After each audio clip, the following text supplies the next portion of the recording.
कि last episode में हमने देखा था कि जियांग हान और जियान सभी हॉल मास्टर के सामने साबित करना चाहते थे कि जिन माओ ने ही डीमंस को आजाद किया, मगर जिन माओ ने तो ऑलरेडी इसके लिए प्लान्स बनाए हुए थे। वो सारा ब्लेम मरी हुई जियांग पिंग पर डालकर खुद को बचा लेता है। साथ ही लिन फेंग ने सबके सामने जियांग हान को बुली करने की कोशिश की, तो जियांग हान ने भी अपनी हेवनली आई को एक्टिवेट करते हुए लिन फेंग को बुरी तरह से घायल कर दिया। हान की इस डोमिनेटिंग पावर्स को देखकर हॉल मास्टर लिन इतनी ज्यादा खुश हो गई कि उसने जियांग हान को एक सोर्ड मैनुअल रिवॉर्ड के तौर पर दे दिया।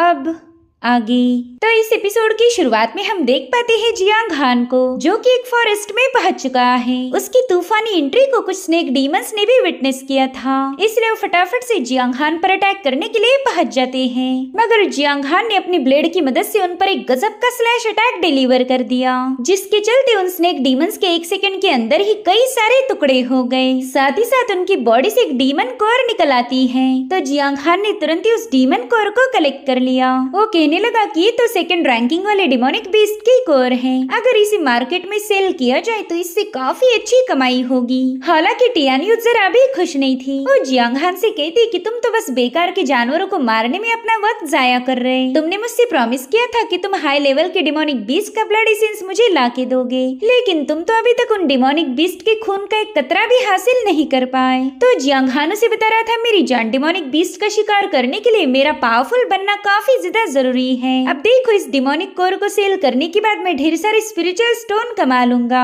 और फिर उन्हीं स्पिरिचुअल स्टोन का यूज करके मैं अपने लिए पावरफुल एलिक्सर खरीद सकता हूँ। उन एलिक्सर्स को कंज्यूम करने से मेरी पावर्स बढ़ जाएगी और फिर मैं 7 सोर्ड टेक्निक को मास्टर कर लूंगा। बस एक बार मैं 7 सोर्ड टेक्निक को पूरी तरह से मास्टर कर लूं, फिर तो उन डिमोनिक बीस्ट को खत्म करना मेरे लिए काफी ज्यादा आसान हो जाएगा। फिलहाल तो तुम उन डिमोनिक बीस्ट के खून के कतरे के लिए तरस रही हो, लेकिन थोड़े ही दिनों में मैं तुम्हें उनके खून में नहलाने वाला हूँ, फिर जितनी मर्जी चाहे उतना खून एब्जॉर्ब कर लेना। जिस पर टियान्यू नाराज होते हुए कहने लगी कि ये लो दोबारा से झूठे वादे करना शुरू कर दिए, तुम तो कभी नहीं सुधरोगे, तुम फेंकते हो और मैं लपेटती हूँ। उतने में ही उन्हें लांग की आवाज सुनाई दी, तो टियान्यू तुरंत ही अपनी पिग वाले फॉर्म में आ जाती है। लांग बड़े ही फनी अंदाज में जियांग हान के कंधे पर हाथ रखते हुए कह रहा था कि आज तुम्हारा ये बड़ा भाई तुम्हें डार्क सिटी घुमाने ले जाएगा, तुम्हें भी डार्क सिटी जाकर काफी ज्यादा मजा आएगा। जिसके बाद हमें सीधे डार्क सिटी का सीन दिखाया गया, जहाँ पर ये तीनों पहुंच चुके थे।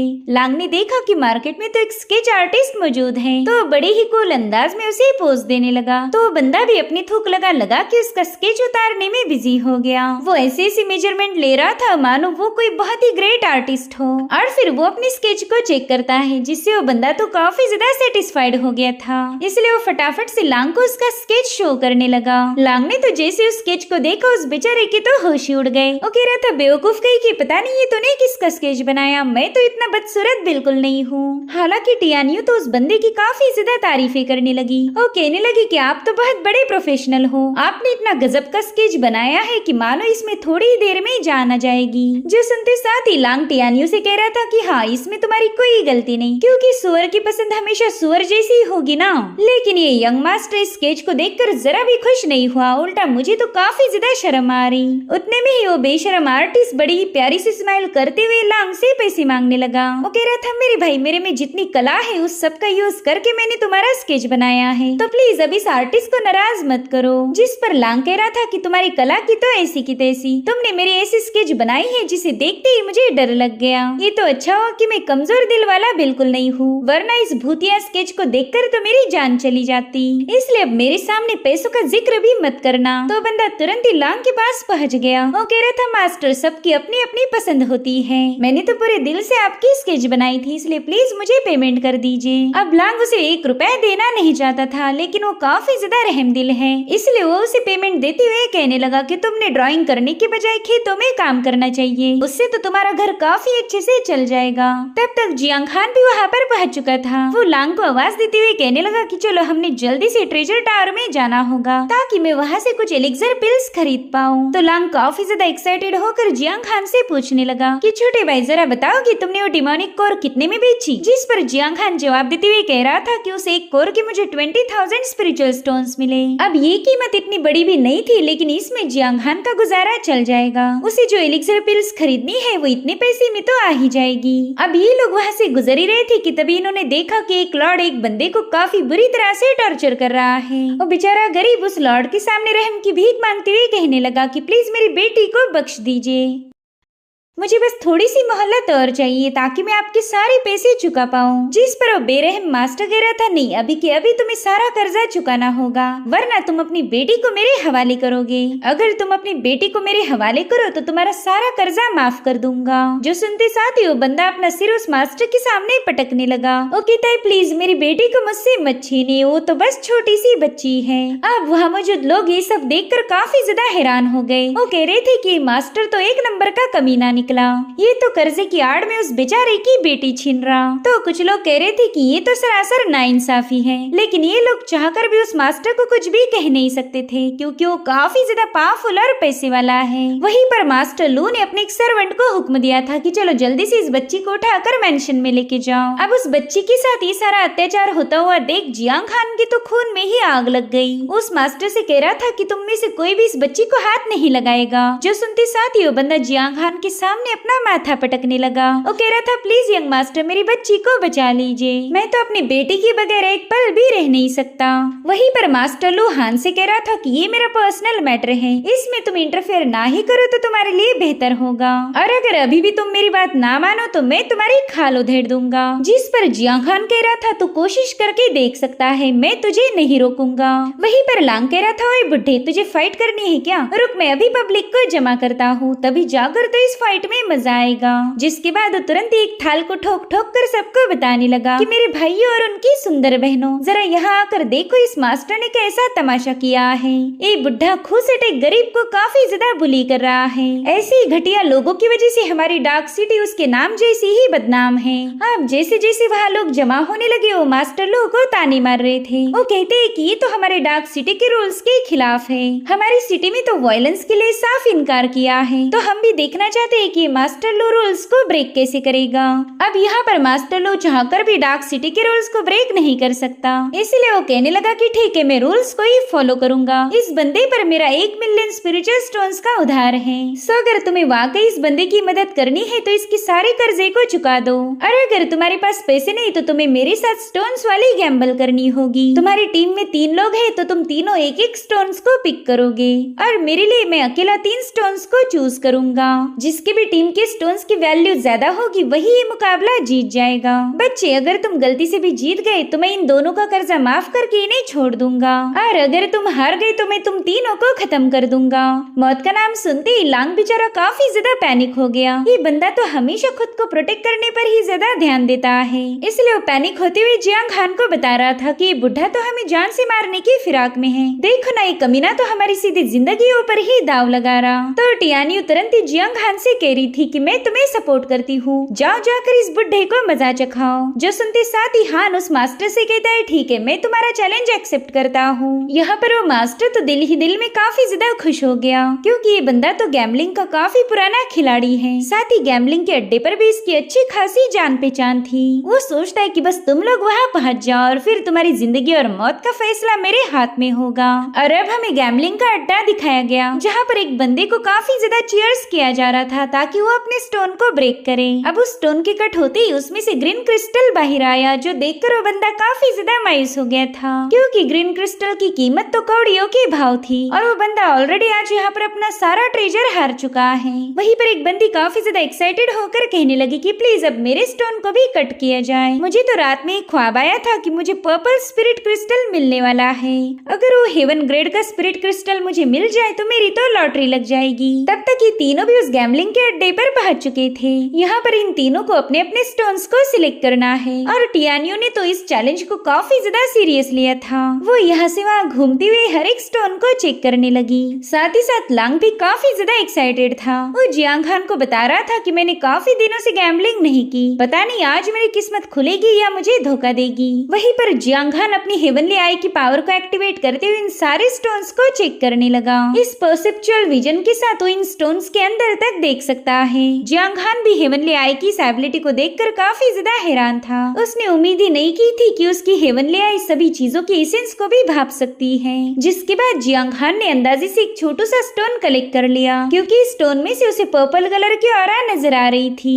यहाँ पर उसने जानबूझकर टियानी और लांग की मदद नहीं की, क्योंकि इन तीनों में से किसी का हारना और जीतना जरूरी था, तभी जाकर इन पर किसी को शक नहीं होगा। यहाँ पर मास्टर लू के लिए ऑलरेडी 3 स्टोन सिलेक्ट किए हुए थे और ये काम किया था मास्टर लियू ने।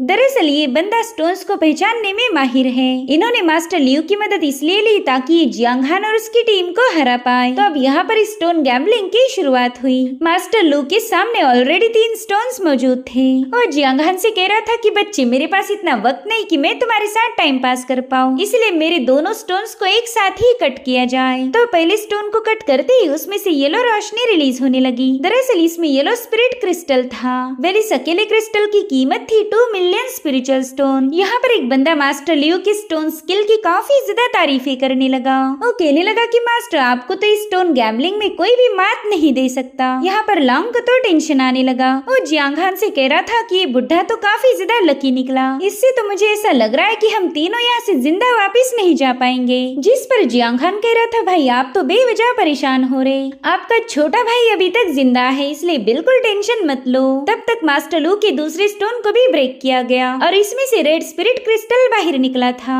जिसकी कीमत है 10 मिलियन स्पिरिचुअल स्टोन्स, यानी कि पहले स्टोन के मुकाबले ये 10 गुना ज्यादा कीमती था। इससे लांग तो परेशान था ही, मगर उससे ज्यादा परेशान है दूसरा एक बंदा, जिसने अपना सारा ट्रेजर स्टोन गैम्बलिंग के चक्कर में उड़ा दिया। वो रोते हुए अपनी किस्मत को कोस रहा था कि पता नहीं मैं इतना पनौती कैसे पैदा हो गया। वहीं पर लांग तो बस लंबी लंबी सांसें ले रहा था। उसे तो अपने सिर पर अभी से मौत मंडराती हुई नजर आ रही थी। वहीं पर मास्टर लू तेवर दिखाते हुए बताने लगा कि बच्चों, जब तुम पैदा भी नहीं हुए थे तभी से मैं गैम्बलिंग करता आ रहा हूँ, इसलिए अपने बाप के साथ कम्पीट करने की हिम्मत भी मत करना। जो सुनती साथ ही टियानी उसे अपने क्यूट अंदाज में बताने लगी कि ओए बुड्ढे, तू ज्यादा उड़ मत, मेरे इस बड़े से स्टोन से बहुत ही पावरफुल क्रिस्टल निकलने वाला है। मैं इससे इतना सारा पैसा कमाने वाली हूँ कि इस सिटी में बेचे जाने वाली सभी कैंटेड हॉर्स खरीद लूंगी। और फिर टियानियों का स्टोन भी काटा गया, जो कि अंदर से पूरी तरह से फुस था। अब तो बेचारी टियानियों के कैंडेड हॉर्स खाने के सपने कभी पूरे नहीं होने वाले। साथ ही वहाँ मौजूद लोग उसका मजाक उड़ाते हुए उसके जले पर और ज्यादा नमक छिड़कने लगे। वो लोग कहते, अरे अरे, एक सुअर से और क्या ही उम्मीद कर सकते, इसका स्टोन भी इसके दिमाग जैसा खाली निकला। वहीं पर मास्टर लू को लग रहा था कि उसकी जीत तो अब कंफर्म है, इसलिए वो जियांग हान से कह रहा था कि चलो बच्चों, जल्दी से अपनी आखिरी ख्वाहिशें बता दो, वरना बाद में तो तुम्हें अपनी आखिरी इच्छाएं बताने का मौका भी नहीं मिलेगा। इधर बेचारी टियानियो तो पूरी तरह से डिमोटिवेट हो गई। तो लांग उसमें जोश भरते हुए कहने लगा कि फेलियर ही सक्सेस की मदर है, जब तक हम पास नहीं होते तब तक हमने कोशिश करनी चाहिए। अब देखो मेरा स्टोन कितना खतरनाक क्रिस्टल निकालेगा। सो अब लांग के स्टोन को काटने के बाद पता चला कि इसमें तो गोल्डन रेडियंस क्रिस्टल है, जिसकी कीमत थी 1 मिलियन स्पिरिचुअल स्टोन्स। जो सुनते साथ ही लांग तो बेचारा टियानियो से ज्यादा डिमोटिवेट हो गया। साथ ही साथ वहाँ मौजूद सभी लोग अब टियानियो के साथ लांग का भी मजाक उड़ाने लगे। अब लांग को तो काफी ज्यादा टेंशन आ रहा था। उसे लगता है कि उसी की वजह से जियांग हान इस मसले में फंस गया। वो कह रहा था, मेरे भाई मुझे माफ कर दे यार, इस बार मैंने तुझे आग की दरिया में झोंक दिया। तो जियांग हान उससे कहता है कि तुमने तो कहा था फेलियर ही सक्सेस की मदर है, इसीलिए तुम्हें परेशान होने की जरूरत नहीं, हमारे पास एक आखिरी मौका अभी बाकी है। इधर सभी लोग मास्टर लू के तीसरे स्टोन के लिए काफी ज्यादा चीयर्स कर रहे थे। उन्हें लगता है कि इस बार तो छप्पर फाड़ क्रिस्टल मिलेगा। वहीं पर मास्टर लू एकदम जोश में आते हुए कहने लगा कि चलो जल्दी से स्टोन को काट डालो। और फिर उस स्टोन के कट होते ही उसमें से ब्लू स्पिरिट क्रिस्टल की पावर रिलीज होने लगी, जिसकी कीमत थी 80 मिलियन स्पिरिचुअल स्टोन। ये सुनकर तो वहाँ मौजूद सभी लोग काफी ज्यादा हैरान हो गए। वो कह रहे थे कि ये तो सबसे फाइनेस्ट क्वालिटी वाला क्रिस्टल है। वहीं पर मास्टर लू ने तो खुशियाँ मनाना शुरू कर दी। वो जियांग हान से कह रहा था कि फाइनली ये गैम्बलिंग में जीत चुका हूँ। अब वो शैतान जैसे जोर जोर से हंसी रहा था कि तभी एक बंदा उससे कहता है कि मास्टर, आपके स्टोन में से तो ब्लैक कलर का लिक्विड बाहर निकल रहा है। जिस पर मास्टर लू कह रहा था कि ना, ये तो हो ही नहीं सकता, चलो दोबारा से कट करो। तो स्टोन का एक और पीस काटा गया। दरअसल गोल्डन बक्स ने स्टोन को अंदर से खा लिया था, जिसके चलते ये स्टोन अब कौड़ियों के दाम भी नहीं बिकेगा। मास्टर लू को तो अभी भी यकीन नहीं हो रहा था कि उसका ये स्टोन जाया हो गया। वहीं पर कुछ लोग कह रहे थे कि भले ही मास्टर का एक स्टोन पूरी तरह से फेल हो गया, लेकिन फिर भी ये बंदा उनसे जीत नहीं पाएगा। आफ्टर ऑल इन दोनों टीम्स के स्टोन में 10 मिलियन का गैप है। वहीं पर लांग मास्टर लू का दिल जलाने के लिए पहुंच चुका था। वो कह रहा था अरे अरे इतना कीमती क्रिस्टल, लेकिन कीड़ों ने इसे खा लिया। चलो इस बार हेवंस ने हमें एक और मौका दिया है। वहीं पर जियांग हान मास्टर लू से कह रहा था कि बताओ क्या तुम अभी भी इस गेम को कंटिन्यू करना चाहते हो? अगर मैं जीता तो तुम्हें अपनी शर्तों को पूरा करना होगा। जिस पर मास्टर लू गुस्से में कह रहा था कि बच्चे ये गेम तो मैं ही जीतूंगा, इसलिए फालतू की बकवास बंद करो। और रही बात मेरे प्रॉमिस की, तो मैं जरूर से उसे पूरा करूंगा। जो सुनते साथ ही जियांग हान ने उस बंदे को अपना स्टोन काटने का हुक्म दिया। उस स्टोन के कटते ही वहाँ पर पर्पल स्पिरिट क्रिस्टल की पावर रिलीज होने लगी, जो कि इतनी ज्यादा स्ट्रॉन्ग है कि सीधे छत से जाकर हिट हो गई। और इसी के साथ एपिसोड यहीं पर एंड हो जाता है। Thank you so much for watching. Bye bye, take care.